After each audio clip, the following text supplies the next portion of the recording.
Hi friends, welcome back to my channel. అందరూ ఎలా ఉన్నారు ఫ్రెండ్స్? నాకు కామెంట్లో చెప్పండి. నేను చాలా బాగున్నాను. సో ఈరోజు మన రెసిపీ అయితే అరటికాయ కొబ్బరి ఫ్రై అండి. చాలా బాగుంటుంది. రైస్ అండ్ రోటీకి అన్నిటికీ కాంబినేషన్ బాగుంటుంది. సైడ్ డిష్గా కూడా బాగుంటుంది. సో రెసిపీ అయితే స్టార్ట్ చేసేద్దాము. దీనికోసం నేను 2 అరటికాయలను తీసుకున్నానండి. వీటిని తొక్కు చెక్కేసుకుని చిన్న చిన్న పీసెస్గా కట్ చేసుకుందాము. చాలా చిన్న పీస్గా ఉంటే బాగుంటుంది. సో ఇలా కట్ చేసుకున్న పీసెస్ అన్నీ కూడా వాటర్ సాల్ట్ వేసుకుని మనం ఫస్ట్ బాయిల్ చేసేసుకోవాలి. సో ముందుగా ఇలా కుక్ చేసుకుని ఫ్రై చేసుకుంటే టేస్ట్ చాలా బాగుంటుంది. ఈజీగా కూడా రెసిపీ ఫాస్ట్గా కూడా అయిపోతుంది. సో ఇవన్నీ కూడా కుక్ అయిన తర్వాత చూస్తున్నారు కదా, కొంచెం ఒక 80%, 70% to 80% మనకి కుక్ అయిన తర్వాత స్టవ్ ఆఫ్ చేసేసుకొని వాటర్ డ్రైన్ చేసేసుకొని సపరేట్ చేసుకుందాం ఇలాగా. సో నెక్స్ట్ ఇప్పుడు పోపు కోసం పచ్చిశనగపప్పు, ఆవాలు, జీలకర్ర, అలాగే 3 to 4 రెడ్ చిల్లీ, కరివేపాకు, ఇది వెల్లుల్లి, అలాగే ఒక పెద్ద సైజు ఆనియన్ కట్ చేసుకున్నాను. ఇది వచ్చేసి పచ్చి కొబ్బరి తురుమండి, రెడీ చేసి పెట్టుకున్నాను. 1 కప్పు వేసుకుంటున్నాను.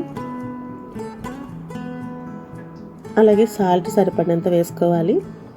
నెక్స్ట్ ఇప్పుడు వచ్చేసి ప్యాన్ వేసుకొని ఆయిల్ వేసుకొని ఫస్ట్ పోపు సామాన్ అంతా వేసేసుకోవాలి. శనగపప్పు, ఆవాలు, జీలకర్ర వేసి ఫ్రై చేసుకోవాలి. నెక్స్ట్ దంచి పెట్టుకున్న వెల్లుల్లి కూడా వేసేసుకుంటున్నాను. వెల్లుల్లి అనేది కట్ చేసి వేసుకునే కంటే కూడా ఇలా దంచి వేస్తే మంచి ఫ్లేవర్ వస్తుంది. సో నెక్స్ట్ రెడ్ చిల్లీస్, కరివేపాకు కూడా యాడ్ చేసేసుకుంటున్నాను.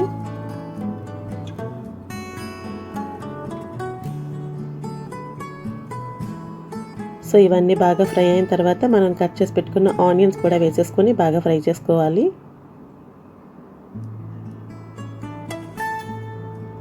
ఆనియన్స్ కాస్త బాగా వేగిన తర్వాత నేను ఇక్కడ 2 గ్రీన్ చిల్లీ కూడా యాడ్ చేసుకున్నాను ఫ్రెండ్స్. మీరు స్పైసీ మీకు తగ్గట్టుగా యాడ్ చేసుకోండి.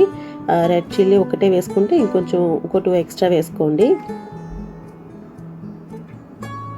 సో ఇక్కడ నేను సాల్ట్ కూడా వేసుకుంటున్నాను, ఎందుకంటే ఆల్రెడీ నేను అరటికాయ ఉడికించుకున్నప్పుడే సాల్ట్ వేసేసుకున్నాను కదా. ఇక్కడ పోపుకి సరిపడినంత సాల్ట్ సపరేట్గా వేసేసుకున్నాను. అలాగే ఇక్కడ కొంచెం పసుపు కూడా యాడ్ చేసుకుందాము. కర్రీకి మంచి కలర్ వస్తుంది, టేస్ట్ కూడా బాగుంటుంది. సో ఇలా ఆయిల్లో పసుపు వేసుకొని తర్వాత మనం అరటికాయని యాడ్ చేసుకోవడం వల్ల అవి కింద అతుక్కోకుండా కూడా బాగా ఫ్రై అవుతుంది. పసుపు వేసేసుకుని అన్నీ ఒకసారి బాగా మిక్స్ చేసేసి ఇప్పుడు మనం బాయిల్ చేసి పెట్టుకున్న అరటికాయ ముక్కలన్నీ కూడా వేసేసుకుందాము.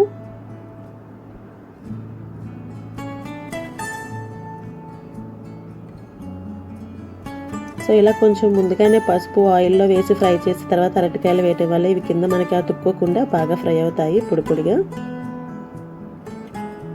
సో అంతా బాగా మిక్స్ చేసేసుకుని కాసేపు మూత పెట్టి మగ్గనిద్దాము.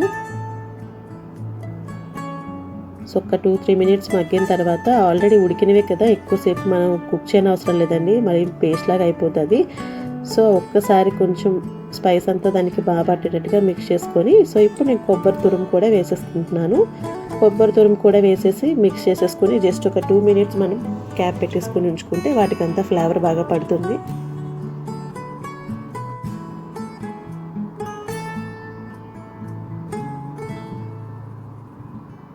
సో చూస్తున్నారు కదా, 2 మినిట్స్ మనం మూత పెట్టి తీసిన తర్వాత ఒక్కసారి అంతా బాగా మిక్స్ చేసేసుకొని స్టవ్ ఆఫ్ చేసేసుకోవటమే. కర్రీ అయితే రెడీ అయిపోయింది ఫ్రెండ్స్. చాలా టేస్టీగా ఉంటుంది. ఊరికి స్నాక్స్లా కూడా తినాలనిపించేలా ఉంటుంది. చూస్తున్నారు కదా ఫ్రెండ్స్, మన అరటికాయ కొబ్బరి కూర ఫ్రై అయితే రెడీ అయిపోయిందండి. చాలా బాగుంటుంది. రైస్, రోటీ, అలాగే చపాతీ అన్నిటికీ కాంబినేషన్ బాగుంటుంది. సాంబార్ వాటితో సైడ్ డిష్కి కూడా చాలా బాగుంటుంది. సో మీకు ఈ రెసిపీ కనుక నచ్చినట్లయితే తప్పకుండా లైక్ చేయండి, షేర్ చేయండి, కామెంట్ చేయండి. Thanks for watching this video. మరొక మంచి వీడియోతో మళ్ళీ కలుద్దాం friends. Bye bye, take care, stay home, stay safe.